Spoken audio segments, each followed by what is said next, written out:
Oke, sambil menunggu teman-teman yang lain, ya, Cika, tolong bantu Bapak untuk dapat mengadmit ya teman-teman yang akan masuk ya. Oke, jadi terima kasih Pak Erwin atas kesempatan yang diberikan kepada kepada kami untuk dapat Bapak memberikan masukan-masukan. Jadi sebelum saya memulai, saya ingin coba menyampaikan mengapa kami melakukan edukasi dan literasi asuransi bagi negeri ya. Karena sepanjang pengetahuan kami bahwasannya yang bersedia melakukan edukasi dan literasi asuransi secara konsisten itu sangat-sangat terbatas ya. Bahkan mungkin yang setahun sekalipun juga belum tentu ya. Apalagi yang secara konsisten selama setiap bulan ya. Jadi kami dari Itikat Academy memprakarsai untuk dapat melakukan secara konsisten ya. Maka oleh sebab itu para peserta kami pun juga membebaskan dari bayaran supaya namanya edukasi kan free, dan kemudian juga para pembicara kami pun juga minta secara free juga. Jadi kami melakukan untuk industri perasuransian, dan kemudian kami eh, memakai tema. Jadi terus saya temanya pun juga tematik sekali tergantung kondisi keadaan. Jadi kami mengambil tema asuransi syariah plus minus asuransi syariah versus konvensional. Mengapa? Eh, karena beberapa waktu yang lalu kami bersama-sama dengan Pak Erwin Nukman dan Pak Arfandi Arif ya bersama-sama melayani sebuah perusahaan asuransi jiwa. Kami sebutkan saja langsung Panindaichi Life, dan kemudian ternyata asuransi syariah tersebut masih sangat-sangat masih sangat-sangat belum menjadi favorit ya. Nah, jadi dan kemudian ada beberapa tantangan-tantangan yang mungkin nanti pasti tentunya Pak Erwin yang sebagai yang pakar sangat-sangat mendalami memahami hal tersebut ya. Nah, untuk itu eh, saya ingin coba sampaikan sebelum nanti 30 menit pertama saya dengan Pak Erwin akan diskusi, kemudian nanti 30 menit kedua kita akan buka pertanyaan kepada teman-teman semua ya. Jadi intinya seputar asuransi syariah. Nah, jadi terus saja saya sebagai praktisi perasuransian semenjak 87, saya nggak tahu asuransi syariah di Indonesia semenjak tahun berapa. Kemudian pada waktu belum ada, mungkin 87, dan kemudian berkembang tahun 2000-an kalau tidak salah Pak Erwin ya, tahun 2000-an, dan kemudian sudah ada. Nah, tapi kemudian ada beberapa teman-teman yang, wah ini berarti ada suatu asuransi baru, ada pilihan ya, antara yang konvensional dan maupun yang syariah. Nah, kemudian saya juga ingin bertanya juga, produk-produk asuransi apa saja sih yang jenis syariah ini jual atau pasarkan? Apakah semua jenis asuransi, termasuk asuransi engineering, termasuk asuransi marine cargo, termasuk asuransi liability, atau hanya yang consumer? Ya. Nah, jadi nanti kita akan coba tanya jawab dan segala macam, dan untuk itu saya coba sampaikan mimbar ini kepada Pak Erwin untuk menyampaikan mengapa dan mengapa asuransi syariah ini saat ini masih begitu aja. Silakan Pak Erwin, monggo. Baik, terima kasih Pak Freddy. Selamat malam. Assalamualaikum warahmatullahi wabarakatuh. Waalaikumsalam. Eh, Terima kasih tentunya ke Pak Freddy Itikat Academy yang sudah mengundang saya pribadi maupun atas nama industri asuransi syariah juga untuk turut menyampaikan atau memberikan literasi dan edukasi, dan tentu ujungnya adalah inklusi bagi asuransi syariah. Eh, yang disampaikan Pak Freddy tadi benar Pak, bahwa memang industri asuransi syariah ini sendiri baru mulai ada di Indonesia di tahun 1994, pun sejak keluarnya Undang-Undang Nomor 2 tahun 92. Jadi kalau sampai sekarang industri asuransi syariah itu sudah berusia 39 tahun. Namun, namun terlepas dari bonus demografi di Indonesia dengan 86% populasinya adalah muslim atau muslimah, namun kepemilikan atau kepesertaan eh, asuransi syariah itu masih sangat minim. Bahkan hasil survei dari OJK itu hanya 2,51% penduduk Indonesia yang tahu tentang asuransi syariah. Artinya kalau kita bicara di antara 1.000 orang, itu hanya 25 orang yang tahu. Kalau kita bicara 100 orang, berarti hanya 2,5 orang yang tahu. Nah, akan lebih kecil lagi kalau 10 orang, berarti artinya nggak ada yang tahu gitu. Jadi artinya kesempatan yang baik nih Pak, mungkin kalaupun ini misalnya hanya sedikit orang pun, berarti artinya menambah lumayan sedikit gitu ya. Misalnya 10 orang jadi nambah 10 orang yang tahu, atau mungkin 100 orang akan nambah 100 orang. Nah, mengapa demikian? Salah satu yang kami yakini pertama adalah memang tentu tidak lepas dari tingkat literasi yang rendah. ketidaktahuan seseorang itu bisa membuat orang tersebut menjadi antipati atau mungkin ya tidak berminat sama sekali. Jadi ketika istilahnya itu ada asuransi syariah, bukan tidak mungkin. Jangankan saudara-saudara kita yang non-muslim, yang muslim pun bisa jadi takut atau kekhawatiran. Wah, kesannya kok gue orang tobat banget gitu ya, nggak bisa syariah-syariahan segala macam. Jadi itu juga satu satu apa namanya isu yang perlu ditelaah lebih dalam. Dan mengapanya itu tentu biarkan apa ya, baik akademisi atau mungkin para pengamat yang lebih tepat yang untuk menentukan ininya. Kalau pelaku usaha yang ngomong mungkin akan beda nanti Pak. Nah, eh, sejauh ini jadi dari tahun 1994 itu memang hanya baru satu perusahaan asuransi syariah, yaitu kita sebut aja pada sini ya Takaful Keluarga. Kemarin Pak Arfandi Arif itu di Rute ya Pak. Nah, di tahun 1995 baru ada perusahaan asuransi umum syariah pertama, yaitu Takaful Umum.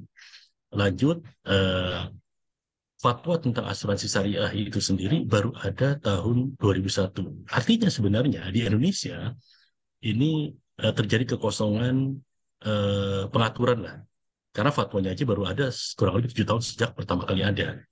Nah, semenjak adanya fatwa, barulah peraturan perundangan seperti waktu itu KMK, PMK, belum ada PUJK ya, dari masih zaman dulu masih PP itu baru mulai mengatur tentang asuransi syariah. Dan kalau tadi Pak Freddy menanyakan produk-produk apa saja yang dijual, total saat ini ada 59 total perusahaan asuransi syariah. Yang full fixed ada 16, yang sisanya adalah masih unit. Produk-produk yang dijual itu beragam, Pak. Yang jiwa itu ada yang jual tradisional, ada juga pakai PID. Yang umum ada yang main yang jadi konsumer seperti kendaraan bermotor, rumah tinggal. Tetapi ada juga main ke korporasi seperti Marine Hull, satelit, bukan satelit, aviasi, bahkan sejak tahun 2020, sekarang 2023, 2022 yang lalu, asuransi syariah pun juga ikut di dalam konsorsium asuransi bara. Jadi sudah di dalam konsorsium tersebut juga sudah ada panelnya, itu adalah asuransi syariah. Barangkali itu dulu Pak Freddy, kita sambil lanjut lagi kalau misalnya nanti ada hal-hal yang perlu kita diskusikan. Baik Pak Erwin, terima kasih banyak atas penyampaian tadi. Bahwasan ternyata asuransi syariah ini sudah cukup banyak beragam ya, banyak beragam jenisnya ya, dari jenis-jenis asuransi konsumer bahkan sampai asuransi korporasi ya. Nah, kemudian tadi semenjak tahun 94 ya, artinya 2 tahun setelah Undang-Undang Asuransi 2 tahun 92, berarti sudah berusia sekitar 29 tahun ya, 29 tahun. Nah, kemudian baru ada dia Oh punya iya, saya salah, sorry, tadi saya sebut 39 ya, 29 tahun berarti Pak, betul. Oke, berarti kemudian dia Saya ada salah. Oke, fatwanya baru muncul tahun 2001 ya. Nah, kemudian saya ingin coba tanyakan kepada Pak Erwin ya. Apakah asuransi syariah ini terlihat apa ya? Terlihat sangat-sangat apa ya? Sangat-sangat mungkin di telinga itu mungkin belum alami atau belum natural, dan bagian sebagian orang seakan-akan merasa sangat apa? Sangat mungkin keras atau bagaimana, atau ada cara lain yang mungkin bisa pakai istilah ataupun terminologi yang lain, kayak misalnya waktu kemarin Bapak sampaikan asuransi tolong menolong lah, atau asuransi apalah, atau takaful atau ta'awun apa gimana. Silakan Pak. Baik. Eh, Memang masih ada beberapa istilah-istilah yang padanannya belum ketemu dengan pas ya Pak di industri asuransi syariah ini, barangkali karena bagian dari eh, ajaran Islam tentang bermuamalah atau berhubungan sosial atau berdagang, maka suka tidak suka mau tidak mau ada beberapa aturan yang masih menggunakan ibaratnya tanda petik saklek ya Pak, istilah bahasa-bahasa yang mungkin belum bisa diterjemahkan dengan pas di padanannya di bahasa Indonesia ataupun di bahasa Inggris, sehingga ketika saya mengambil ujian takaful di CIA juga sama Pak, ujiannya kata-katanya juga sama, bahasa Arab juga. Suka tidak suka mau tidak mau ya. Bahkan mungkin sambil setengah bercanda, saya ini mungkin karena nama saya Erwin saya lulus gitu jadinya. Mungkin dianggap. Nah, eh, ketika kembali ke tadi istilah-istilah itu, ya kita yang paling memungkinkan memang di kalau di polisi itu kan biasa di depan ada definisi ya Pak. Nah, di definisi itulah yang diusahakan untuk dijelaskan dengan sejelas-jelasnya. Sebenarnya penjelasan itu sebenarnya tidak lepas dari definisi-definisi yang sudah ada di peraturan perundangan. Seperti di Undang-Undang 40 juga beberapa definisi sudah ada, seperti misalkan kontribusi. Kalau padanannya mungkin premi ya Pak, kalau di konvensional. Cuma karena perbedaan maknanya sehingga tidak bisa disebut sebagai premi, karena itu iuran, semacam iuran atau kontribusi. Dan sebagainya, termasuk dengan istilahnya ada bahasa Arabnya qard, atau istilahnya kalau kita mungkin dana talangan, atau kalau di broker mungkin bridging ya Pak. Ya, bridging lah, misalnya membayar sesuatu, ditalangi dulu dana talangan, dan seterusnya. Kalau untuk seluruhnya dirubah menjadi bahasa yang lokal, sebenarnya mungkin ya, ini hanya mungkin saja, dan ini hanya personal opinion saja, masih memungkinkan kalau memang padanannya pas. Tapi kalau padanannya kurang pas, nanti takutnya maknanya jadi berbeda. Jadi jangan sampai niat baik untuk memperbaiki tata bahasanya malah merubah isi maknanya. Jadi saya kira yang paling memungkinkan kalau memang belum ketemu padanannya, tetap kita gunakan istilahnya italik atau bahasa tulisan miring, dan ada definisi yang paling pas untuk menjelaskan istilah tersebut. Dan kalau memang ada tadi Pak Freddy disebut sebagai ta'awun atau takaful, itu memang di beberapa perusahaan asuransi syariah lokal juga menggunakan istilah tersebut, seperti misalnya saya tidak sebut nama ya Pak, saya misalnya titik-titik takaful, itu menggunakan kata takaful. Cuma memang karena takaful itu tadi dibrandingkan dengan perusahaan asuransi syariah pertama, jadi Sudah ada beberapa yang pemilik ambil modal ya. seakan-akan jadi ada copyrightnya, jadi takutnya kena diham dan segala apa Kemenkumham, haki ya, takutnya haki. Jadi padahal secara global istilah yang digunakan itu tidak ada satupun yang menggunakan syariah insurance Pak, tapi Hmm. misalnya takaful atau ta'awun, nah, itu yang Hmm. dipakai. Nah, Hmm. jadi eh, itu kalau tadi Pak Freddy menyampaikan apa namanya istilah-istilah yang istilah lebih membumi, tentu kita berusaha untuk apa memberikan padanan kata yang paling pas Pak, paling pas. Tapi Oke. kembali karena regulator ya di asuransi syariah itu ada dua Pak, ada katakanlah di OJK dan satu lagi di Dewan Syariah Nasional. Tentu dua-duanya harus dipatuhi Pak. Jadi nggak bisa Oke. juga serta-merta berganti, tetapi penjelasan-penjelasan yang akan digunakan itu tentu juga tidak lepas dari apa ibaratnya apa ya, istilah-istilah yang digunakan oleh Dewan Syariah Nasional. Oke. Seperti Baik, itu Pak. Pak, sebetulnya. Ya, jadi saat ini nama asuransi syariah hanya dipakai Indonesia, sementara di asuransi-asuransi negara lain tidak menggunakan istilah itu. Bagaimana menurut Bapak? Oh iya, karena kebetulan saya alhamdulillah punya kesempatan dan punya pembelajaran di lokal di Indonesia, di Malaysia, di Saudi Arabia juga pernah kerja, dan pertama kali kerja juga di Lloyd's of London ya Pak. Jadi apa namanya, pengalaman-pengalaman atau misalnya istilah-istilah yang digunakan itu pun juga identik, atau sorry bukan identik, artinya beberapa menggunakan, ada yang menggunakan Islamic Insurance di Islam literasi pertama Insurance. kali. Oke. Islamic Insurance karena Islam itu berarti norma-norma keislaman. Tapi tidak menggunakan syariah, karena syariah itu tanda petik ya Pak, tanda Ya. petik dianggap keras. Oh, oke. Dia, ini bagi sebagian orang ya Pak, karena kesana syariah itu kan berarti kan dari A sampai Z, mulai dari ibadah, bersosial, bermuamalah, itu berarti semuanya harus sesuai dengan syariat itu. Jadi eh, kalau mungkin di apa namanya di Nasrani mungkin eye for an eye ya Pak ya, mata dibalas mata, ya itu berarti itu kan sebenarnya hukum syariah yang ada di agama tersebut. Itu jadi hal-hal seperti itu yang mungkin masih perlu nanti jadi kita elaborasi bersama. Dan kalau yang tadi saya agak sedikit mundur Pak, tadi Pak Freddy menyatakan bahwa perkembangannya segitu-segitu aja. Betul Pak, masih segitu-segitu aja, tapi terus menunjukkan angka pertumbuhan, dan sampai dengan posisi 2022 lalu barulah menembus dari sisi apa namanya porsinya itu sudah menembus angka 6%.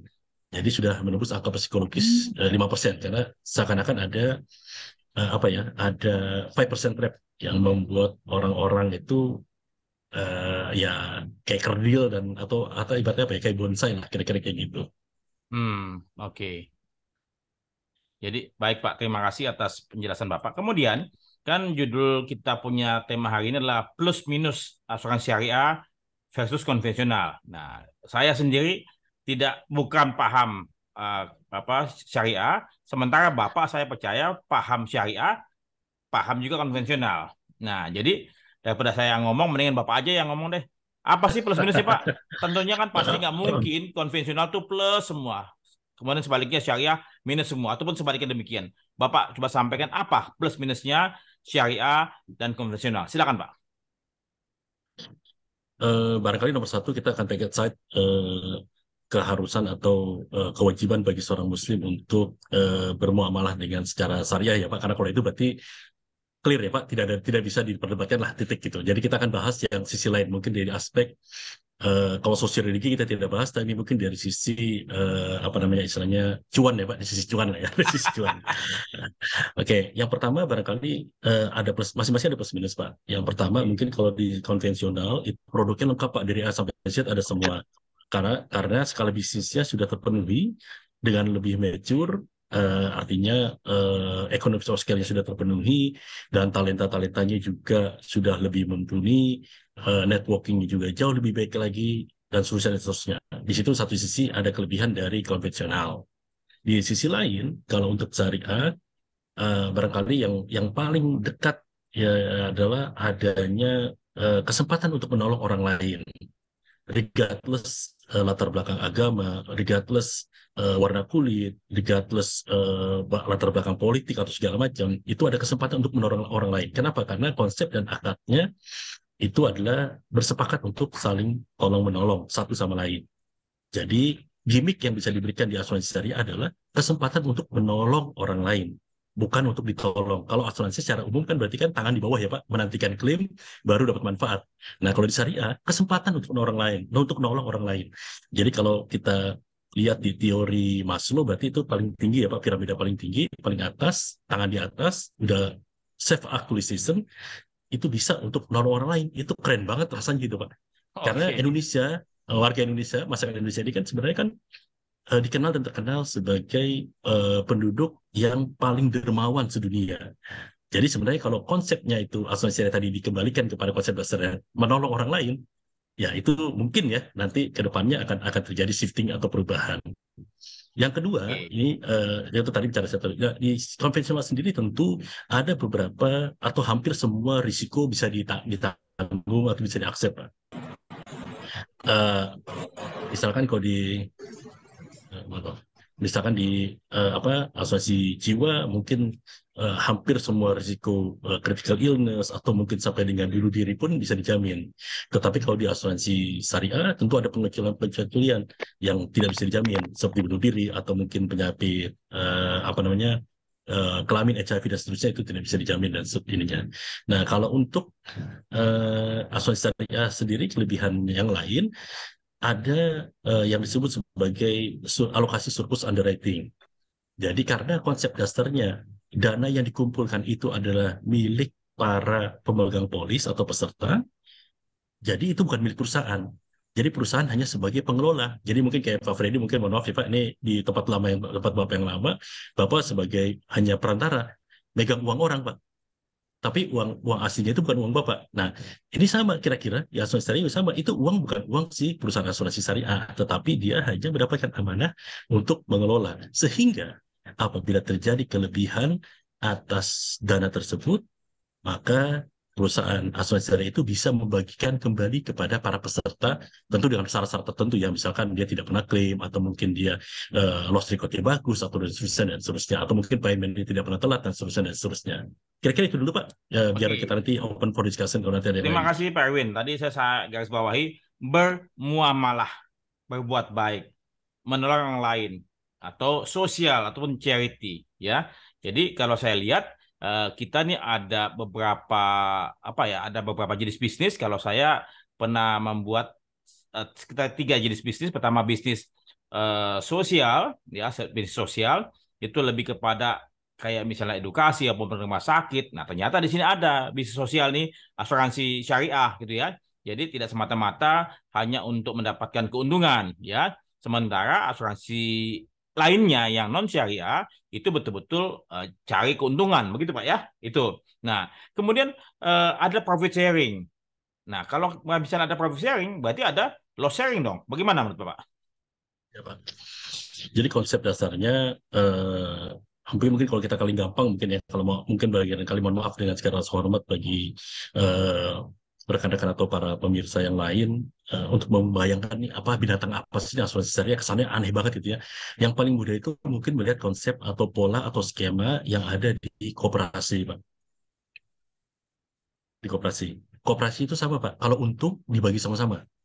Tentu dengan syarat tertentu tersedia, Pak. Misalkan ada anggota yang tidak pernah nunggak dan segala macam, dia dapat SAU, sisa hasil usaha. Ketika terjadi kekurangan, maka koperasi juga akan meminta kepada seluruh anggotanya untuk chip in. Mau itu simpanan pokok, simpanan wajib, atau simpanan sukarela, maka itu untuk menambah kembali permodalan di koperasi. Nah, di asuransi syariah itu konsepnya serupa, namun ada satu pihak yang mendapatkan amanah untuk mengelola dana tersebut.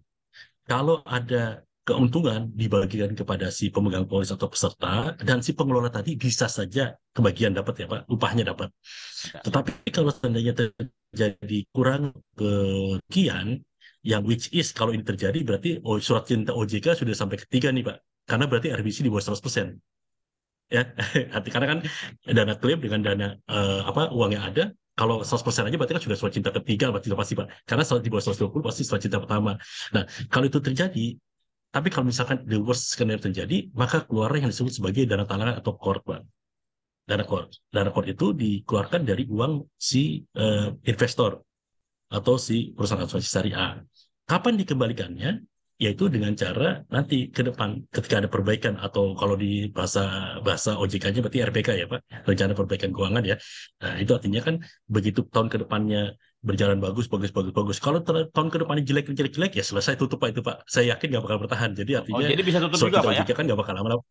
Oh bisa dong Pak, karena kan Oh, ya. dengan kondisi seperti itu, misalkan ya Pak, ini the worst ya Pak, walaupun belum pernah ada case contoh kasus seperti itu, tetapi apabila memang terjadi, ya maka suka tidak suka mau tidak mau liability-nya berarti dihentikan, ya ibaratnya ya sudah sisa dana dibagikan kepada yang berhak, ya mungkin tidak jadi full gitu Pak, proporsinya Pak, tapi pasti masih ada dananya gitu, itu sih Pak. Oke. Pak, apa bedanya dengan asuransi mutual, Pak? Nah ini menarik nih, ini eh, karena kalau kalau kita mau bicara konsepnya, muncul itu sebenarnya syariah Pak, konsep dasarnya Pak. Oh, Nah, oke. tinggal Jadi sama, Pak oke ya? Oke. ya, tinggal akadnya yang berbeda. Jadi kalau dari Oh, konsepnya oke. serupa Pak, konsepnya serupa. Bahkan kalau Bapak mau bandingkan dengan BPJS, utamanya BPJS Tenaga Kerja, itu tanda petik itu mirip banget dengan syariah Pak. Karena apa? Alokasi kantong-kantongnya, mana dana JHT, mana kecelakaan diri, mana apa namanya, apalagi sih kehilangan pekerjaan dan sebagainya, itu kantongnya masing-masing Pak. Dana tabaruknya masing-masing. Hmm. Dan BPJS TK itu hanya mengambil fee Hmm. Ya. 0,19% sekian. Dan kata-katanya bukan premi, tapi iuran, Pak. Oke. Nah, ini sebenarnya kalau mau bicara konsepnya, itu sebenarnya serupa, Pak. Jadi sebenarnya asuransi syariah bukan sesuatu yang baru di Indonesia, Pak. Oke. Konsepnya itu sebenarnya cuma mungkin dikemasnya dengan kesesuaian syariah, sehingga di Indonesia disebut sebagai asuransi syariah. Oke, jadi bisa digarisbawahi bahwasannya konsep asuransi syariah itu seperti tadi misalnya mutual ataupun BPJS ketenagakerjaan ataupun BPJS kesehatan yang di mana dananya tersebut memang dipisah-pisah ya, bukan dananya perusahaan asuransi ya. Nah, jadi kalau begitu Pak, kalau begitu, kalau katakanlah misalnya dananya dipisah-pisah ya, kelihatannya buat pengusaha, buat investor, wah ini nggak menguntungkan asuransi syariah ini Pak. Bagaimana menurut Bapak? Baik, ini tergantung bagaimana melihat atau sudut pandangnya ya Pak. Saya Nah. mungkin mendapatkan satu lagi Pak, bahwa asuransi syariah itu mirip dengan PNI Club Pak. Oh, PNI, oke, PNI, oke, siap. Ya, kan PNI Club juga sama Pak, iuran juga kan? Ya, Sama, ya, seluruh pemilik kapal mengiur untuk oke. membantu bagi pemilik kapal yang mengalami Mengalami musibah. musibah, oke. Ya, kita kembali ke yang tadi, apakah Investor. cuannya lebih dikit? Apakah Oh. cuannya lebih dikit? Bisa jadi lebih sedikit Pak, tapi insya Allah lebih stabil. Kenapa demikian? Ini tergantung nih Pak, tipikal investor seperti apa. Hmm. Mau yang long term, ya mungkin beli sukuk atau misalnya SN, obligasi ya Pak. ya, Ya, oke. itu kan standar ya Pak. Ya, Cuma kan nggak sabar orang. Ya lo main saham lah. Ya lebih fluktuatif Pak. Jadi kita oke. kembalikan kepada tipikal daripada investor itu sendiri. Kalau memang long term, sebenarnya sebagai investor di asuransi syariah itu relatif relatif ya Pak, relatif lebih less risk. Kenapa? Karena investor tidak membayar klaim. Hmm. Itu Pak. Tapi apakah Oke. cuan lebih besar? Bisa jadi lebih kecil ya Pak. Bisa jadi ya Pak. Tapi akan lebih stabil karena apa fluktuatifnya akan lebih sedikit dibandingkan dengan investor yang ada di konvensional, karena dia akan berisiko terhadap klaim-klaim yang tidak terduga lah. Misalnya klaimnya terlalu banyak atau mungkin return klaimnya terlalu banyak. Ya itu kan berarti bisa ibaratnya store modal gitu loh Pak kalau terjadi klaim Oke. tadi. Oke, saya garis bawahi tadi bahwasannya asuransi konvensional memang pihak investor pemilik duit kan naruh uang dan kemudian uang tersebut dipetarkan untuk dapat bertambah banyak atau bertambah sedikit kan gitu lah, berkurang kan untuk bayar klaim kan. Nah, sementara tadi yang Bapak sampaikan bahwasannya investor di asuransi syariah tidak bayar klaim, yang bayar tuh para peserta. Ya Nah, Pak. kalau begitu kalau misalnya kata tadi investor di perusahaan asuransi syariah tidak bayar klaim, berarti kan nggak mungkin tutup dong, Pak. Nggak mungkin rugi. Gimana, Pak? Silakan, Pak. Kalau ini kembali nih Pak, ini kan kalau saya kan tidak semua peserta itu kan punya ya, kalau Pak Freddy selalu agung-agungkan Atmos Good Faith ya Pak. Ada saja orang yang memang punya niat jahat, ibaratnya bukan untuk membantu orang lain, memang sengaja untuk cheating atau menjebolkan lah perusahaan asuransi dengan klaim yang bertubi-tubi Pak. Itu Oke, yang bisa memungkinkan. Karena kalau perusahaan untung, OJK tidak ikut campur Pak. Tapi oke. kalau data barunya itu minus atau katakanlah terjadi core, OJK ikut campur Pak. Mau Jadi nambahin, Pak. OJK mau nambahin. Lo gimana duitnya? oh bukan, maksud saya kan kalau karena perlindungan konsumen ya Pak, karena perlindungan konsumen, karena kan konsumen yang dilindungi. Jadi kalau seandainya dana tabarunya itu menjadi minus atau berkurang atau katakanlah terjadi kuat, arti kan ada kewaspadaan bisa jadi nanti klaim yang dijanjikan itu tidak dibayarkan secara utuh. Nah di sini berarti kan OJK sudah ikut campur untuk menjaga apa namanya dari sisi aspek perlindungan konsumen lah Pak. Nah kenapa bisa tutup? Walaupun sekarang sejauh ini kayaknya belum pernah ada ya Pak yang kasus-kasus seperti itu. Tetapi kalau memang itu terjadi ya the worst ya memang ya kalau memang terjadi tata kelola yang tidak benar ya tentu mohon maaf ya Pak, artinya pengelola asuransi syariah kan juga bukan malaikat, bukan nabi, bukan rasul, yang tentu juga manusia biasa yang mungkin juga bisa khilaf atau mungkin sengaja dikhilafkan gitu ya Pak. Jadi artinya ada oknum-oknum yang mungkin dan alhamdulillah sekarang belum ada ya Pak, mudah-mudahan tidak terjadi. Tetapi kalau memang itu ada dan memang lihatannya bukan untuk mengelola secara goodwill, ya itu susah Pak. Ini sudah susah. Ini udah kita sebut oknum Pak, kita sebut oknum lah.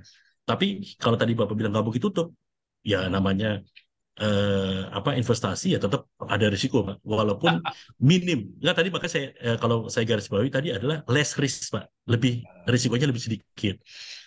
Kan seperti lah kalau Bapak ibaratnya apa ya no pain no gain ya Pak. Artinya kalau misalnya risikonya lebih tinggi kan biasanya cuannya lebih besar gitu kan.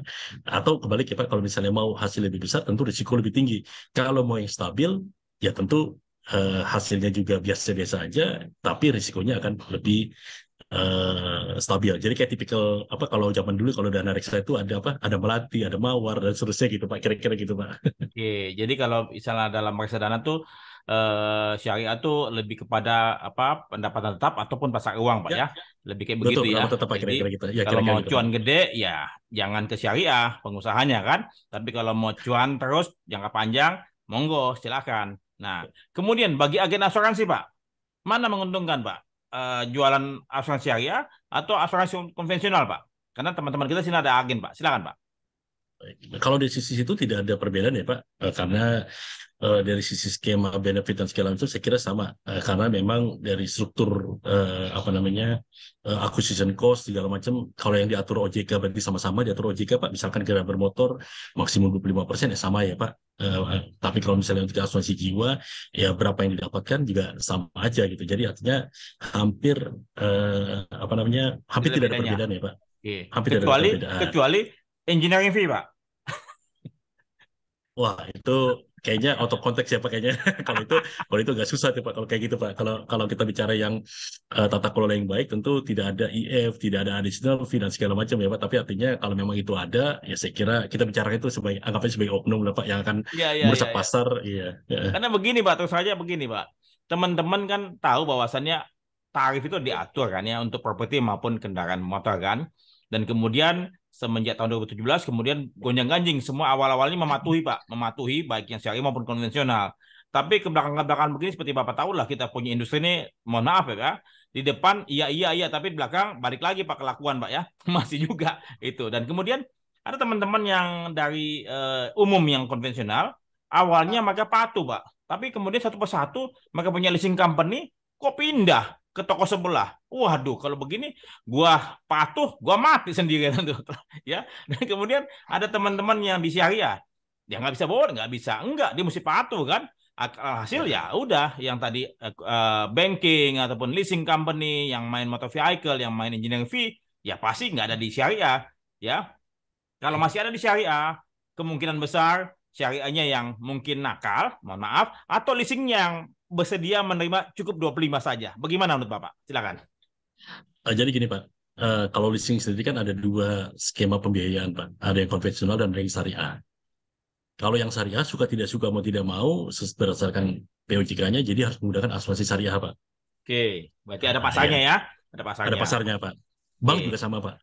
Bank juga sama. Bank syariah itu juga harus menggunakan asuransi syariah sehingga ada pasar. Jadi sebenarnya tidak perlu saling ibaratnya lompat pagar ya Pak. Nggak perlu lompat pagar karena Ya. masing-masing sudah ada pilihnya masing-masing.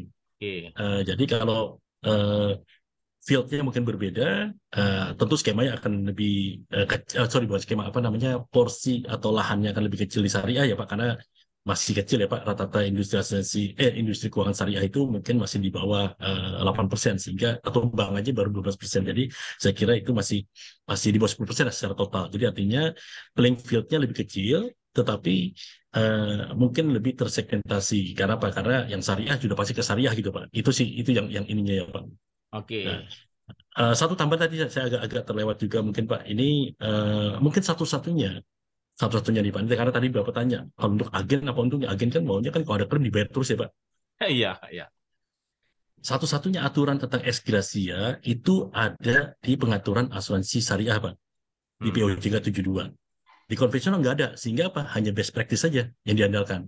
Tetapi di syariah itu ada hukumnya, ada hitam putihnya. Jadi artinya bagi para pemain apa namanya utamanya plat merah ya Pak, ini lebih aman karena ada aturannya. Jadi disebut dengan jelas. Mohon maaf, ada teman di konvensional yang bicara tentang klaim ex gratia berujungnya nggak enak Pak.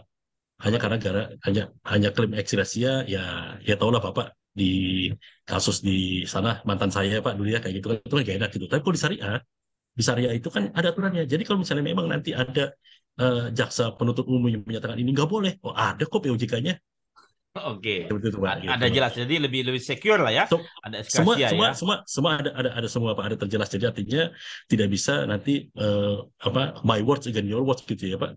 Jadi Heeh. saya kira kalau sama ini mungkin barangkali sekarang ini mungkin yang plat merah khawatir nih, ini gimana kalau bayar ekstrasia? Ntar tipikor masuk atau segala macam masuk kan repot Pak jadinya Pak. Iya, iya. Nah kalau di syariah kita udah ada aturannya, ada hitam putihnya di PJK 72 pengaturan tentang kesehatan keuangan perusahaan asuransi syariah.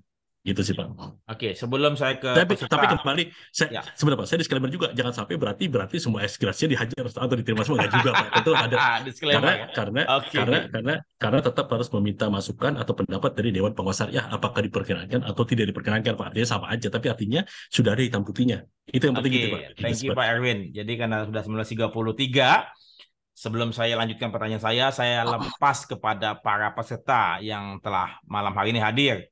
Ya, silakan bagi teman-teman yang ingin bertanya ataupun menyampaikan pendapat terkait dengan pengalaman teman-teman terkait dengan asuransi syariah, silakan. Di sini ada Pak Abdul Amrin, ini pelaku juga asuransi syariah, ya. Kemudian Pak siapa lagi? Pak Imam Harsono juga jelas. Kalau mau Ya, menyampaikan sesuatu, silakan. Monggo. saya boleh. Siapa? Pak Imam. Imam, Imam. Oke, silakan Pak Imam. Ya, Silakan Pak Imam. Monggo. pertama kali warahmatullahi wabarakatuh, Pak Erwin. Waalaikumsalam warahmatullahi wabarakatuh. Salam takzim Pak Maaf, Imam. ya, saya mau nimpang dikit. Bapak itu ada hubungan dengan Pak Nukman, tokoh. Tergantung nih Pak, panukan yang mana Pak. Kalau memang panukan yang dulu mantan praktisi asuransi syariah selama 3 dekade, alhamdulillah beliau ayah saya. Ya, saya itu dulu bersahabat dengan Pak Nukman almarhum, Pak ya. Betul Bapak almarhum Ini 10 pertanyaannya apa tahun nih yang Pak? lalu Pak. Pertanyaan nih Pak. Pertanyaannya. Enggak, enggak. Itu saya lihat ini apa putranya Mas Nukman gitu kan. Sekarang udah Siapa? tokoh, Pak Erwin ya. Ya, Siapa? Pak Erwin, ini kembali kepada laptop ya. Ini, misalnya Pak, saya memang sekarang diminta oleh Pak Agus Haryadi dari Asiki Pak, di live Pak, dan juga di Galang yang di Bogor. Saya juga pengen mendalami syariah.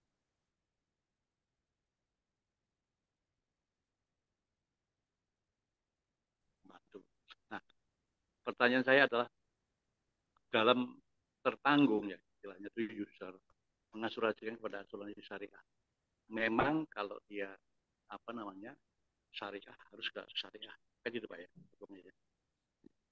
Nah kemudian kalau sekarang syariah asuransi syariah ikut mengcover non syariah perusahaan itu diperkenankan Mbak atau ikut co-insurance yang perusahaannya itu konvensional bukan syariah.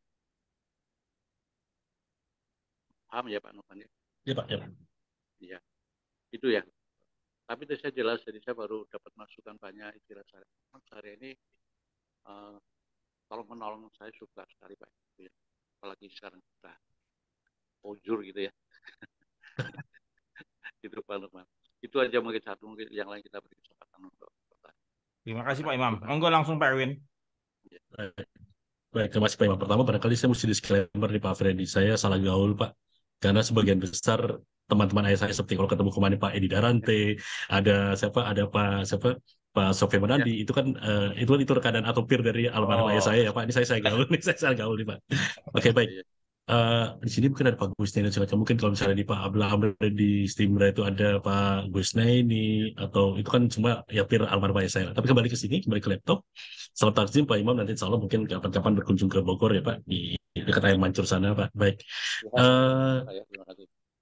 Kembali ke tadi pertanyaan Bapak. Ini kalau memang dari aturan yang apa namanya fatwa itu belum ada Pak, yang mengatur secara saklek bahwa asuransi syariah itu tidak boleh berkoasuransi dengan konvensional. Nah di kita nih Pak, ini saya sedikit menggambarkan, mohon maaf Pak Ferdi, saya cuma menggambarkan di Indonesia pedoman utama itu kan fatwa ya Pak. Tentu yang utama Al-Quran, turun ke hadis dan ijma para ulama zaman dulu, dan sekarang turun ke ijtima dalam hal ini adalah fatwa dari Dewan Syariah Nasional. Ada fatwa Majelis Ulama Indonesia, tapi lebih ke ibadah Pak. Kalau fatwa Majelis Ulama Indonesia itu lebih ke ibadah. Nah kalau fatwa dari Dewan Syariah Nasional itu yang kita dipakai biasa di lembaga keuangan syariah. Jadi kita masuk ke fatwa. Di fatwa sendiri belum ada aturan yang secara khusus melarang apa namanya boleh tidaknya asuransi syariah itu berkoasuransi dengan sesama dengan peer dari konvensional.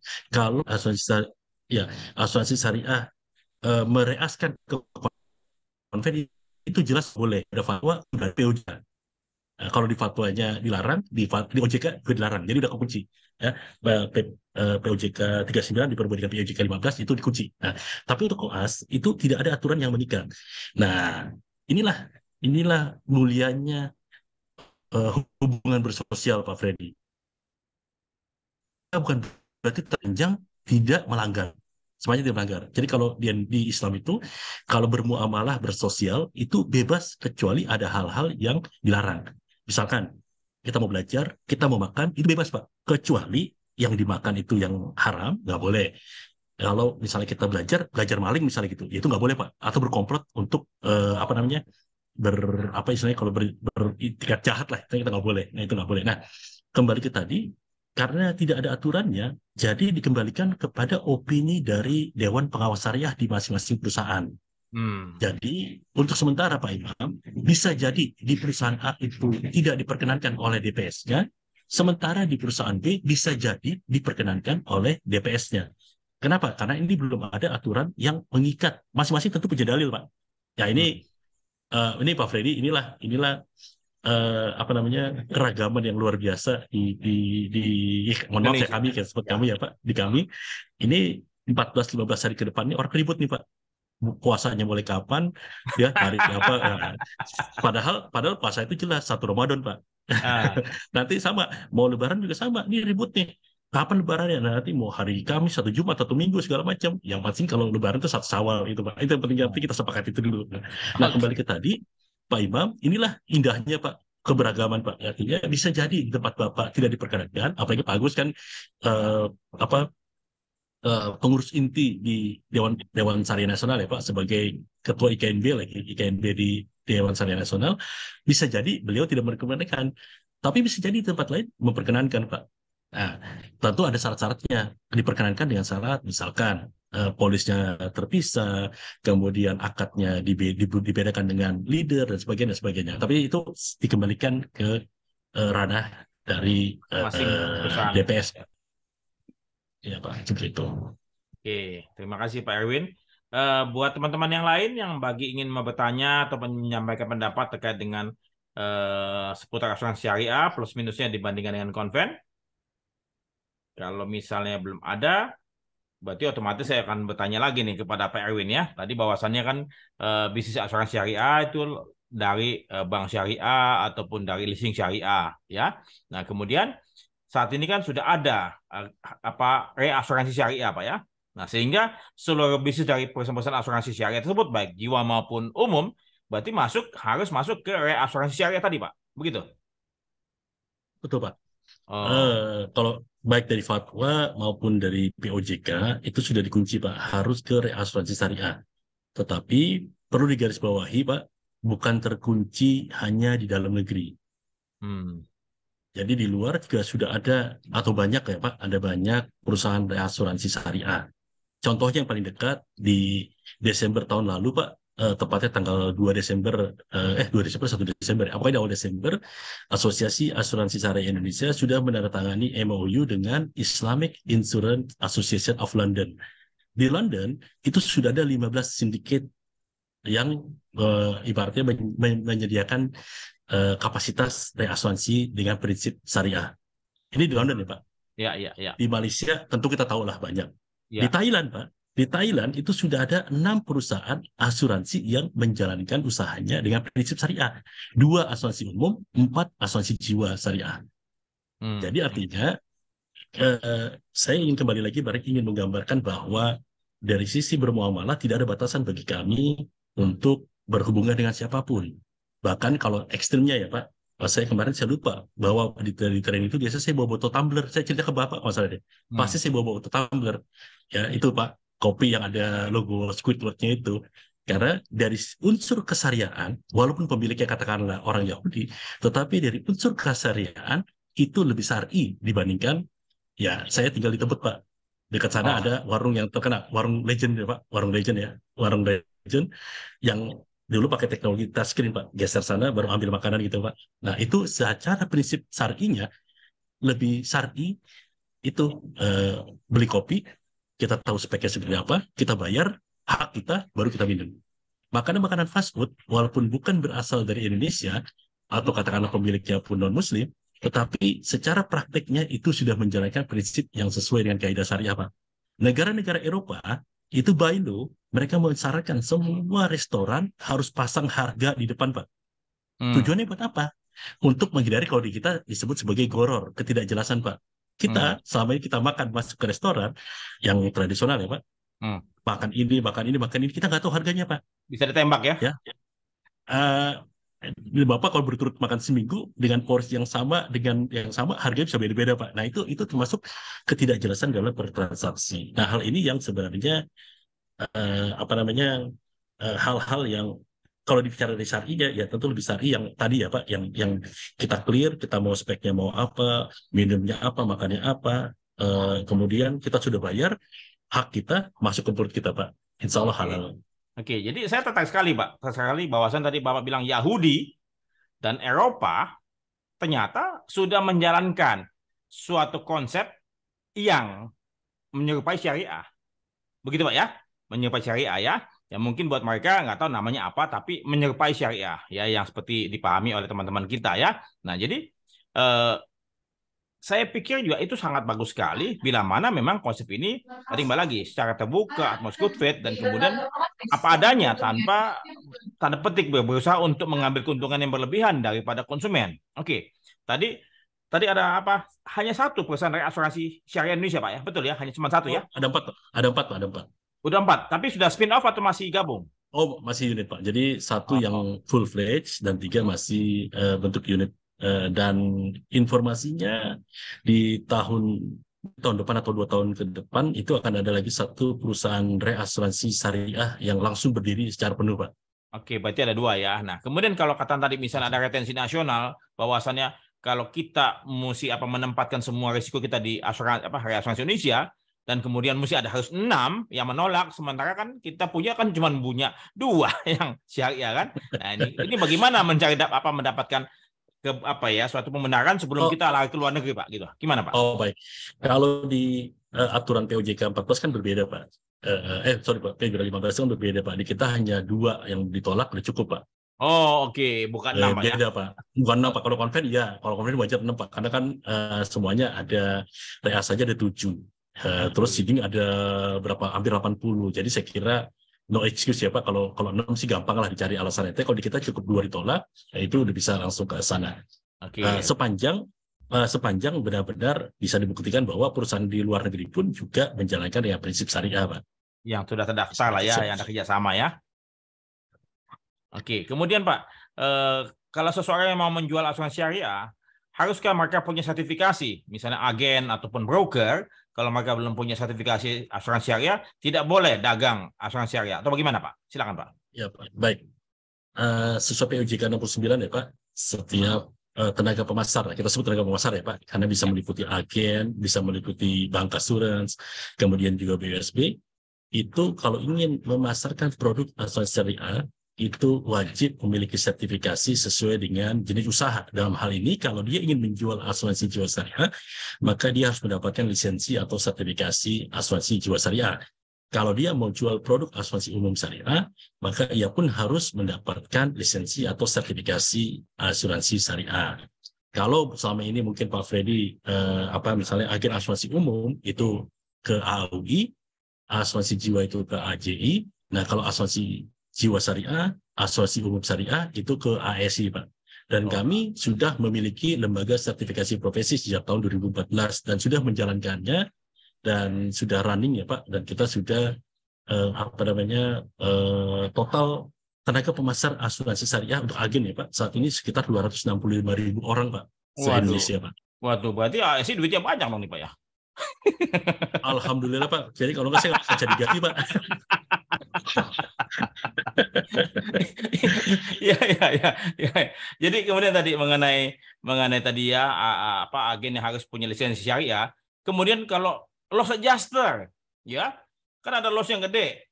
Sementara ini saat ini kan belum ada yang sedang loss adjuster syariah, Pak. Bagaimana, Pak? Ya. Silakan, Pak.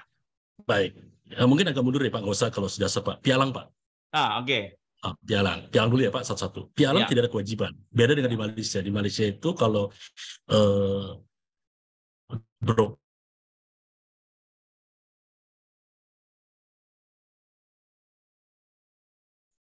sebentar. Di saya yang hang atau Pak Freddy yang hang ya?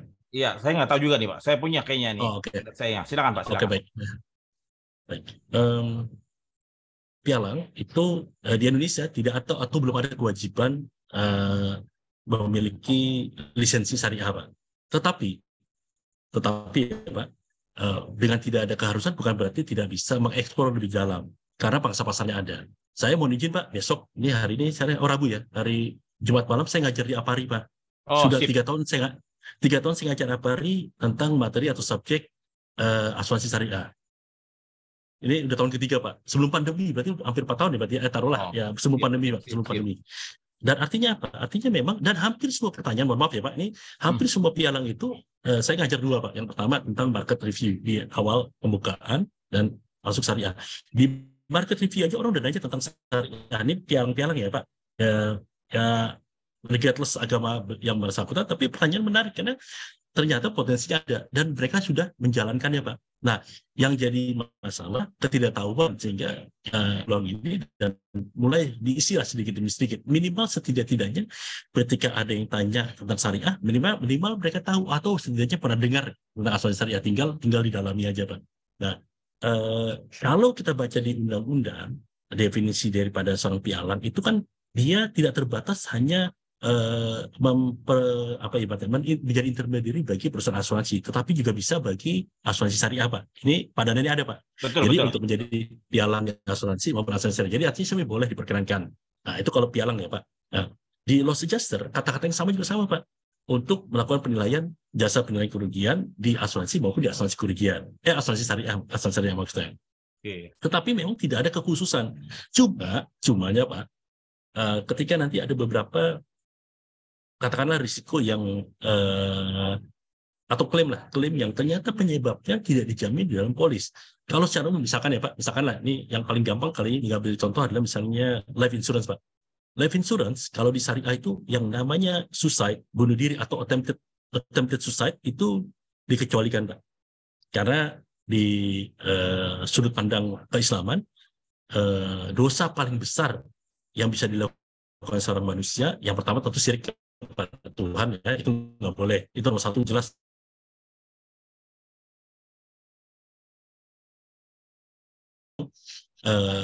Pasti dikecualikan.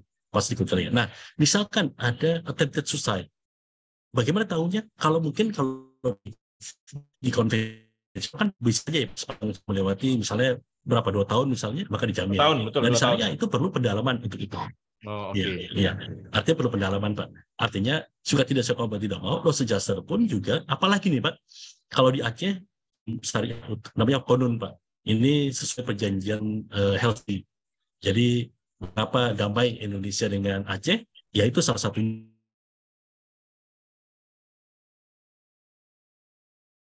siapapun orang Aceh yang ada di Aceh, termasuk orang-orang luar Aceh yang ada di Aceh. Maka when you're in Rome, act like Roman. Jadi ketika ada di sana ya kita harus ikuti. Jadi kalau nanti ada, misalnya kayak bukan berarti mendoakan jelek, ada klaim di Aceh, suka tidak mau, ya terpaksa Apkai ya minjem expert ini Pak, saya diajak lah kalau gitu. Oke. Iya. Baik Pak Erwin, Gitu, terima kasih Pak Erwin. Gitu, Pak. Ya, Oke, Bu Anggreni Puspitasari, silakan Bu. Sampaikan pertanyaan. Mau tanya ya Pak Erwin. Ya, waalaikumsalam warahmatullahi wabarakatuh, Bu Anggreni. Ya, Pak, mengapa reinvestment return pada produk sama unit link syariah tidak bisa berkembang bagus seperti investment perusahaan unit link pada konvensional, Pak? Jadi returnnya syariah itu tidak sebagus konvensional, Pak. Mohon penjelasan. Oke. Siap. Baik, terima kasih Bang Rini. Barangkali ini kembali Bu, kalau dari tadi di awal kita sebutkan bahwa kalau di syariah itu lebih stabil Bu ya, artinya cuannya mungkin tidak terlalu besar tapi lebih stabil. Mungkin akan kebalik kalau Ibu bertanya, di masa-masa semua bursa merah, apakah syariah ikut merah? Belum tentu juga Bu. Nah ini kebalik nih, jadi artinya perlu ada approach yang atau sudut pandang yang cukup berbeda untuk melihatnya. Karena kalau memang dari sisi di sisi hanya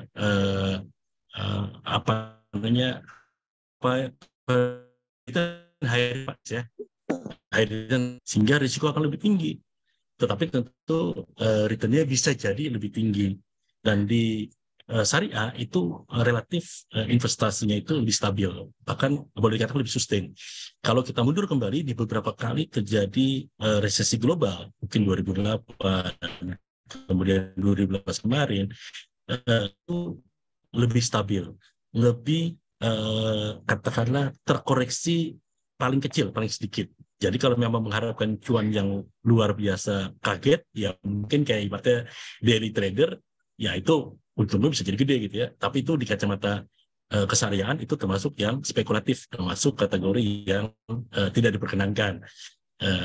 Jadi kalau mau investor, kita bedakan dengan spekulator. Itu barangkali Bu Anggreni yang bisa disampaikan Bu. Oke, terima kasih Sama-sama, Pak. Terima kasih Pak Erwin. Pak Stefanus, Pak Stefan, ada yang mau ditanyakan, silakan. Mengenai asuransi syariah ataupun mengenai A3UI ini. Karena beliau ini orang pegiat A3UI.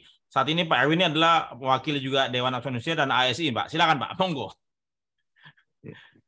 Selamat malam Pak. Selamat malam Pak. Terima kasih Pak Erwin. Selamat malam. Assalamualaikum warahmatullahi wabarakatuh. Waalaikumsalam. Ya, begini Pak Erwin. Tadi saya kembali dikatakan bahwa soal IF, soal apapun istilahnya yang ada di pasar saat ini di luar komisi resmi yang diberikan yang diizinkan diberikan oleh aturan yang telah dikeluarkan OJK. Nah ini memang agak bertolak belakang bagi kami di pasar Pak sebagai agen. Artinya begini, dalam SE OJK nomor 6 tahun 2013, mohon koreksi kalau salah SE-nya Pak ya, itu di sana diatur bahwa biaya akuisisi yang diperkenankan dikeluarkan untuk kendaraan maksimal 25% dan properti 15%, dan apabila tertanggung memperpanjang polis pada asuransi yang sama tahun berikutnya tanpa klaim, itu bisa diberikan potongan premi 5% untuk properti, 10% maksimal untuk kendaraan. Begitu kira-kira Pak ya. Nah, kami pada saat itu terus terang, saya sebagai agen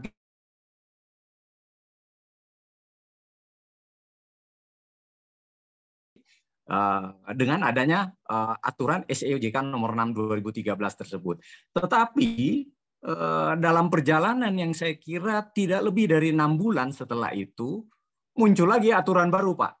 Bahwa saya lupa SE OJK-nya, tapi muncul lagi bahwa biaya akuisisi bisa dilepas semua kepada tertanggung tanpa harus melalui perpanjangan polis. Nah, bagaimana nasib para pemasar Pak, dalam hal ini khususnya agen, yang di SE OJK nomor 6 sudah dibatasi bahwa tidak boleh melebihi asuransi melebihi biaya akuisisi yang dikeluarkan itu untuk diberikan sebagai kompensasi mereka sebagai pemasar. Nah, ini kan tentu menjadi ini Pak, kontradiktif begitu Pak ya.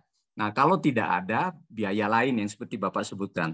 Nah, kalau tidak ada perubahan 6 bulan kemudian setelah SE nomor 6 tersebut, saya kira itu aman Pak. Bagus malah, saya sepakat. Karena masyarakat tahu ini diekspos, masyarakat boleh baca itu SE OJK Pak. Nah, lebih seringnya masyarakat malah karena beli polis, lebih banyak beli potongan premi, bukan beli jaminan. Jadi berapa besar potongan premi yang bisa diberikan, itulah yang akan dibeli. Nah, bagaimana kira-kira solusi yang bisa diberikan menanggapi masalah ini, Pak? Terima kasih banyak, Pak Erwin. Baik, terima kasih, Pak. Ini kalau mungkin bukan bocoran, tapi saya kira mungkin nanti kan ini kan kemana-mana ya, Pak. Saya kira mungkin rahasia umum nanti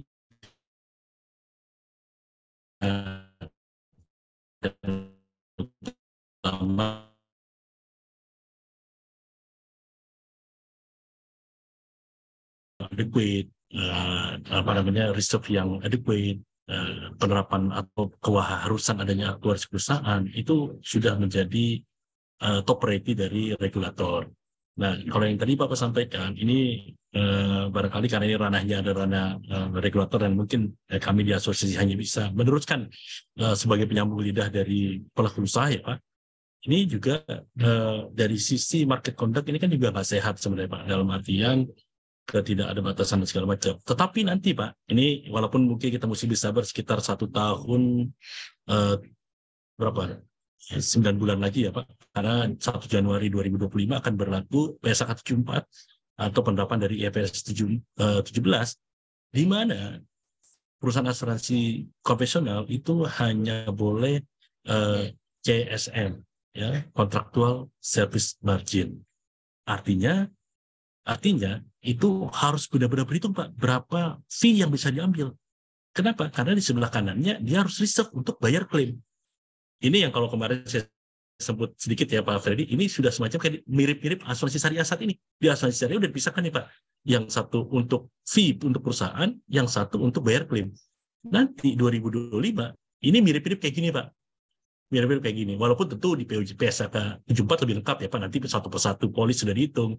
Generus, kemudian dipisahkan per akun, per lini bisnis, dan sebagainya. Tapi kira-kira sudah ada pemisahan mana uang perusahaan, mana uang klaim. Kalau sekarang kan campur semua Pak, sehingga mau dikasih komisi 60%, 80% terserah Pak. Nanti ke depan udah nggak bisa Pak. Ya memang mau nggak mau, suka tidak suka, ya kita mesti bersabar dalam 1 tahun 9 bulan ke depan ya Pak. Tetapi kalau mau fair, ini termasuk yang Pak Freddy ya Pak, bagi konsumen Pak, kalau dana tabaru perusahaan asuransi syariah itu sehat, artinya sebenarnya jauh lebih sehat daripada konvensional. Kenapa? Karena konvensional digabung, Pak. RBC-nya itu gabungan. Misalnya dia 120%, padahal di situ ada apa? Ada upah karyawan, ada bonus, ada tantiem, apapun namanya itu campur semua. Jadi kalau ini dia ambil, lalu besoknya itu baru ketahuan, loh ternyata nggak cukup reserve untuk klaimnya. Nah, kalau di sini nggak bisa, Pak. Reserve klaim atau klaim itu nggak bisa dipapain. Itu bukan uang perusahaan, udah benar-benar dipisah. Kantongnya nggak boleh nembus kantongnya. Nah, kalau kembali ke tadi ke market conduct ya, Pak, di asuransi umum atau agen ini sebenarnya sependapat sih Pak, karena kalau kacamata ini bukan kacamata bukan hanya regulasi ya Pak, governance-nya itu juga syariah compliance kan tidak boleh menzolimi satu pihak Pak. Artinya jangan sampai dengan diambilnya, ibaratnya gini Pak, kita yang nanggung risiko perusahaan asuransinya 40%, yang nggak nanggung risiko 60%, kan aneh ya Pak. Itu logika sederhananya kayak gitu kan. Masa iya ibaratnya maklar yang lebih besar daripada si pedagang. Jadi kayak tengkulak kan Pak jadinya Pak. Ya kan, si petani cuma 1.000, tahu-tahu dijual oleh tengkulak 10.000. Lah 9.000 juga kemana? Kan nggak fair gitu Pak. Itu artinya kalau dari kacamata syariah tentu kami sangat mendukung pengaturan. Walaupun sebenarnya free trade itu bagus, tetapi kalau free trade yang tidak diatur, ya kita nggak sehat Pak. Ya, ini kan kecuali nanti ke depan pengawasannya luar biasa, misalkan ketahuan, ini katakanlah misalnya gini Pak, di bursa efek ada naik turun 5% langsung stop Pak, langsung di ini kan langsung di apa auto reject ya Pak kan. Nah kalau di kita kan nggak ada, tahu di sebelah sana warung apa tadi Bapak bilang diskon berapa 60%. Nah di sini gimana ya mabok lah, kalau mabok semua. Tidak ada yang bisa mengawasi. Nah artinya kalau dari sisi kacamata market conduct ya tentu ini hal yang perlu kesepakatan bersama. Masalahnya kan dulu sudah pernah dibikin buku tarif, tapi semua bersepakat untuk melanggar ya, betul Pak Freddy? Itu dia. Semua karena tadi nggak tahan juga godaan gitu, di sebelah kok ada bisa gitu ya. Nah ini akhirnya ikut juga. Artinya apa? Artinya sebenarnya Pak, ini kembali nih Pak, ini mungkin ajaran Islam itu kan mengajarkan bukan hanya berbuat baik sendiri Pak. Ini Islam mengajarkan tidak berbuat baik sendiri. Islam itu mengajarkan untuk nahi mungkar, termasuk nahi mungkar, artinya mencegah keburukan. Jadi kalau ada orang lain yang mencegah keburukan, setidak-tidaknya sejelek-jeleknya jangan ikut-ikutan. Sejelek-jeleknya Pak, lebih bagus lagi nasihatin. Walaupun agak susah ya Pak, mungkin ya nasihatin ini, tapi artinya setidak-tidaknya jangan ikut-ikutan. Kalau di luar misalnya, ya contoh yang paling ekstrim ketika terjadi penjarahan, itu tidak bisa dibenarkan oleh alasan apapun. Alasan keagamaan manapun tidak akan bisa membenarkan terjadi penjarahan. Gara-gara lingkungan, ya saya kan di Jakarta Barat Pak tinggalnya Pak. Di daerah saya lahir di kota Pak. Di Pecinan benar-benar di jalan Jagalan situ, Mungkiran, dekat masjid yang ini. Mungkin kalau Pak Imam dulu pernah baca ini segala macam, termasuk om saya juga pernah di Astra dan segala macam, itu kita benar-benar daerah kota yang lingkungan kami sangat beragam sekali Pak ya. Artinya kalau memang kembali ke sini kalau kita mau sesuaikan market conduct-nya itu kembali fair, ya saya kira itu apa namanya sesuai kesadaran itu, yaitu kita menjaga jangan sampai ya yang nggak benar itu dibiarin atau pembiaran itu nggak benar gitu loh Pak, seperti itu sih. Nah kalau apa yang bisa dibantu ke Pak Stefanus ini mungkin juga semakin saya nggak tahu nih karena kayaknya ada surat dari A3 UI ya ke ini atas nama Dai Pak. Saya di sini AUI ASI Pak. Jadi di sebelah sana ya Pak, sebelah lagi. Saya ganti baju sebentar Pak. itu ada surat.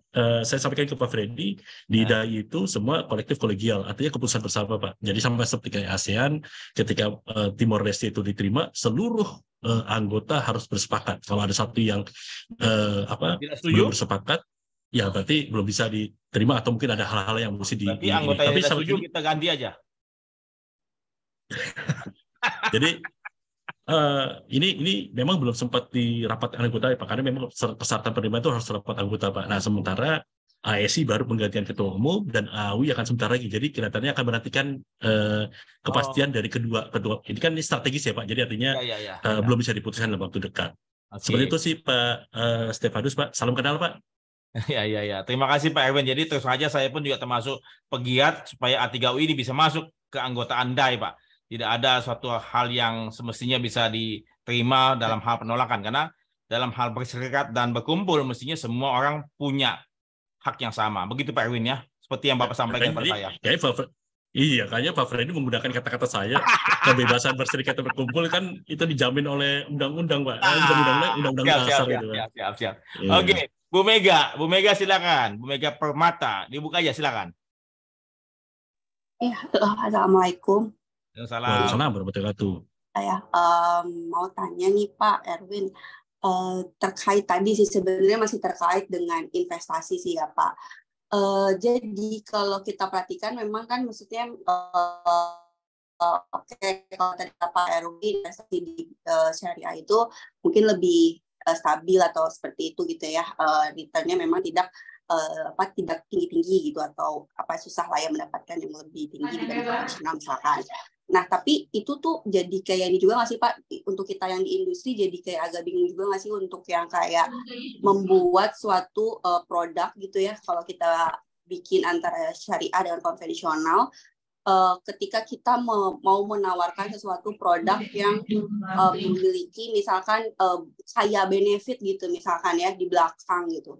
Karena kalau misalkan kita jualan produk asuransi kan biasanya kita jualannya ini kan ya Pak, kayak janji-janji di belakang gitu. Dimana kalau kita janji di belakangnya itu kaya gitu, kaya akan benefit, tentu kita perlu kayak investasi return-nya itu juga tinggi gitu ya untuk membackup liability di ujung gitu kan. Nah itu gimana ya Pak? Jadi biar agar kita kayak jual produk asuransi syariah pun bisa meng-create suatu produk juga lebih bisa lebih kreatif juga atau karena kita juga didukung oleh investasi aset yang ada nih di marketnya gitu, karena at the end kan juga company mencari margin ya Pak gitu ya, karena juga at the end ini bisnis gitu ya Pak. Nah itu gimana tuh Pak tanggapannya Pak? Baik, terima kasih Bu Mega. Bu Mega mohon maaf dari mana kalau boleh tahu biar Pak lebih. Saya dari Manulife Pak. Oh baik Ibu, baik.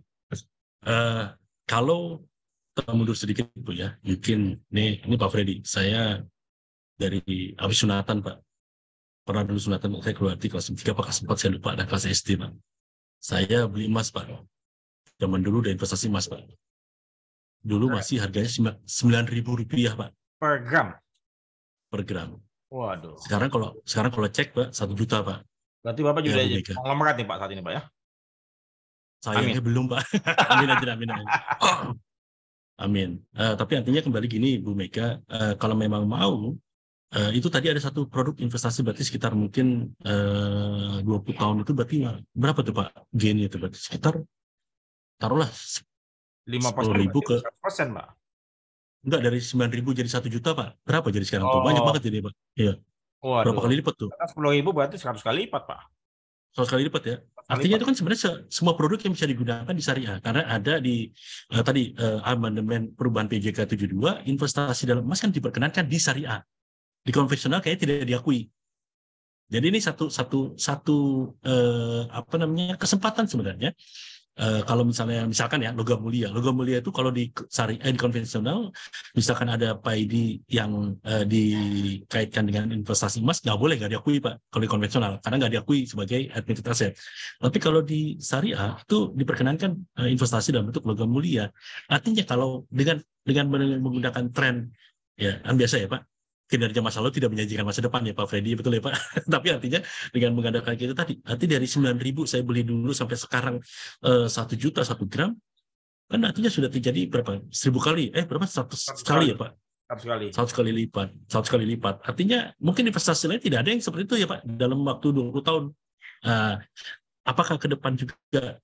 Dan ini saya yakin mungkin akan menawarkan produk jangka panjang. Setidak-tidaknya logam mulia itu kan sebenarnya sesuatu yang anti inflasi. Ya, nilainya bertahan. Itu masih menggunakan dinar dan dirham, Pak. Jadi 1 dinar itu seharga 1 ekor kambing. Jadi kalau punya 1 dinar emas dulu sampai sekarang sama 1 ekor kambing. Sementara 1 dirham itu harganya 1 ekor ayam. Dari dulu samanya, nggak pernah berubah gitu. Karena memang nilainya ya nilai emas itu seperti itu. Stabil ya nilai. Nilai stabil. Setidaknya stabil ya Pak, anti inflasi. Nah kalau tadi Bu Mega mau melihat atau misalnya katakanlah investasi seperti apa yang cocok, ya jujurnya atau misalnya katakan dari tren memang cuan yang diberikan di syariah itu memang stabil, tidak akan ada fluktuatif. Kalau di konvensional mungkin bisa jadi satu saat lebih menguntungkan, tetapi di satu saat juga bisa jadi merah, bahkan bisa jadi minus. Ya, kalau kita lihat banyak sekali saham-saham yang 50 perak ya Pak, betul ya Pak? saat ini, betul? Ya, iya, banyak kan 50 perak gitu kan, tiba dari berapa, toto blok gitu turun. Ya, beberapa perusahaan yang ibaratnya di gorengan pun nggak cukup lama, nggak bakal tahan lama gitu, lama-lama blok langsung anjlok gitu, langsung ya tadi Pak Freddy bilang auto reject. Tapi saya kira kalau memang segmentasi yang disasar baik oleh Ibu Mega ataupun para praktisi asuransi syariah lainnya itu lebih mengedepankan kestabilan, itu cocok sekali Pak. Ya ini kembali apa namanya itu field underwriting dari seorang tenaga pemasar itu diperlukan. Ini kira-kira ini kayak Pak Freddy kalau tawarin cuannya stabil nggak mau nih kayaknya, misalnya gitu ya, misalnya gitu, maunya yang ya sebulan udah balik modal lah, misalnya gitu. Iya kayak gitu. Nah kalau saya, karena saya tipikalnya apa sih kalau di Konservatif. Konservatif. ya apa mawar atau melati ya Pak? Waduh, itu Saya juga lupa. kalau hotel Mawar Melati sih nggak tahu tuh Pak. Bukan, maksud saya ini ya, kalau di dana reksa kan ada tuh produknya Pak. Kalau bisa tipikal orang yang mawar apa melati apa, tapi oke lah, saya konservatif Pak, sehingga saya tidak ada yang liquid Pak. Jadi kalau saya sudah lapor LKPN dulu pernah nggak sehat Pak, karena nilai cash dan setara cash saya cuma 4% dari total aset saya. Itu benar-benar nggak sehat. Kalau dari kacamata perencana keuangan nggak sehat Pak. Dari kacamata perencana keuangan nggak sehat. Tapi artinya semua aset saya itu non liquid semua. Ya tapi boleh dikatakan stabil. Iya. Oke. Ya berarti ya paling nggak saya tahu lah Bapak punya properti di mana-mana. Begitu ya Pak ya. No comment saya Pak. Saya no comment ya. Pak, bisa dilihat kok Pak. Enggak, Bapak bisa lihat kok LKPN saya ada Pak, jadi gampang dicari Pak. Tapi saya tak lihat dari mana, itu kan konfidensial Pak buat. Enggak Pak, kalau Bapak punya akses itu oke lah, nanti kita cari tahu artinya. Oke, siap. Terima kasih Pak Erwin. Karena waktu pukul 20:12 dan saya hanya minta waktu 1 jam, saya minta satu penanya terakhir lah kalau masih ada. Satu penanya terakhir ataupun satu statement terakhir. Kalau tidak ada, oke, saya beri kesempatan buat Pak Erwin untuk menutup ini semua, summarize bagaimana dengan asuransi syariah supaya lebih bertumbuh dan lebih bisa menjadi menjadi pemain yang lebih besar lah dibandingkan asuransi saudaranya konvensional. Silakan Pak. Baik. Pertama-tama tentu ucapan terima kasih kehadiran semua pihak termasuk Pak Freddy selaku host yang sudah memberikan kesempatan untuk memberikan literasi ya Pak. Setidaknya dengan adanya beberapa pertanyaan tadi, minimal orang mau tahu dulu Pak, nanti tak kenal maka kata saya, maka kok di syariah itu tak kenal maka ta'aruf. Jadi harus kenalan dulu Pak, harus saling mengetahui. Nah, bicara tentang asuransi syariah, ini nilai-nilai luhur yang ada di bangsa Indonesia seperti gotong royong, kerjasama, tolong-menolong, kooperasi, itu sebenarnya terwakili. Atau katakanlah justru mungkin kebalik ya Pak, justru kalau boleh bilang asuransi syariah itu mengcopy paste daripada konsep tadi yang Bapak sebut mutual, kooperasi, gotong royong, itu sebenarnya ada semua. Dan satu nilai lebih barangkali adalah dengan berpartisipasi di asuransi syariah, maka sebenarnya itu menolong orang lain. Makanya di AASI, Asosiasi Asuransi Syariah Indonesia, kita rebranding ya Pak, rebranding. Nanti Bapak dan Ibu sekalian silakan buka salingtolong.id. Kenapa? Karena kami ingin menggelorakan keberagaman, universalisme, bahwa saling tolong itu lintas batas. Tidak karena Islam itu hadir sebagai rahmat semesta alam. Jadi asuransi syariah ini bukan hanya melulu milik orang Islam, bukan hanya bagi umat manusia, tetapi juga harus bagi semesta alam. Jadi kepada alam dan segala macam juga, ini ada Pak Hari Pedro. Assalamualaikum Pak Hari, baru masuk nih, mantan ketua, masih sekarang Dewan Pengawas Aparindo ya masalah ya. Betul. Iya. Jadi kembali lagi, asuransi syariah itu punya beberapa nilai yang mungkin proportion value-nya itu masih belum kelihatan atau belum ketemu, dan bukan tidak mungkin strategi komunikasi di para pelaku yang belum tepat sehingga masyarakat belum mengetahui nilai-nilai kebaikan. Saya ingin menambahkan satu lagi Pak Freddy. Silakan. Di beberapa perusahaan asuransi syariah, konsumen terbesarnya justru non-muslim Pak. Ada yang 80% itu non-muslim. Okay. Perusahaan yang terbesar saat ini, yang si warna merah itu 60% itu non-muslim Pak. Ada yang warna biru yang ada di sebelah OJK itu 80% itu adalah konsumennya non-muslim. Okay. Artinya kembali, makanya mungkin pendekatan sosio-religinya kita take aside, tetapi ketika pendekatan secara finansial, secara cuannya, oh ternyata mereka melihat ini lebih menguntungkan. Jadi seperti itu singkat dari saya, mudah-mudahan memberikan manfaat buat kita semua, terutama bagi diri saya sendiri. Sebagaimana biasa, saya meyakini ketika saya sudah when I'm already 6 feet under, mudah-mudahan ilmu ini bermanfaat bagi Bapak dan Ibu sekalian dan bisa mengembangkan industri asuransi syariah dengan jauh lebih baik lagi demi kemaslahatan bangsa dan negara. Itu saja barangkali dari saya. Terima kasih kembali Pak Freddy. Mohon maaf apabila dalam penyampaian ada hal-hal yang kurang pantas, kurang berkenan. Kalau barangkali nanti nama saya gampang dilacak ya Pak. Nanti tinggal cari Mudah lah Pak, kontak saya mudah juga Bapak. ya. Di mana-mana ada, di Kupasi Itu ada, saya. di DAI ada, di AIC ada, di Itikat Akademi juga ada. Siap. Ya. Itu Terima aja, kasih Pak terima Erwin kasih. Lukman. Selamat malam. Assalamualaikum warahmatullahi Terima wabarakatuh. kasih buat Ibu Bapak sekalian. Semoga bermanfaat dan nanti kemudian edukasi dan literasi asuransi bagi negeri akan kembali batch 6. Ini batch 5. Batch 6 akan kembali tanggal 29 Maret ya dengan topik yang lebih hangat, tapi karena bulan puasa jadi diadakannya malam hari dengan tamu dari BPJS Kesehatan. Lebih sehat dan lebih tenang bersama BPJS Kesehatan dengan narasumbernya Profesor Ali Gufron ya. Terima kasih, sampai jumpa. Selamat malam. Ini malam Pak. Ini berarti KKN-nya di Kupasian semua nih kayaknya Pak. Terima kasih. Selamat malam. Bye. Terima kasih. Terima kasih. Terima kasih Pak Freddy. Terima kasih. Izin pamit. Halo. Assalamualaikum. Pamit. Waalaikumsalam.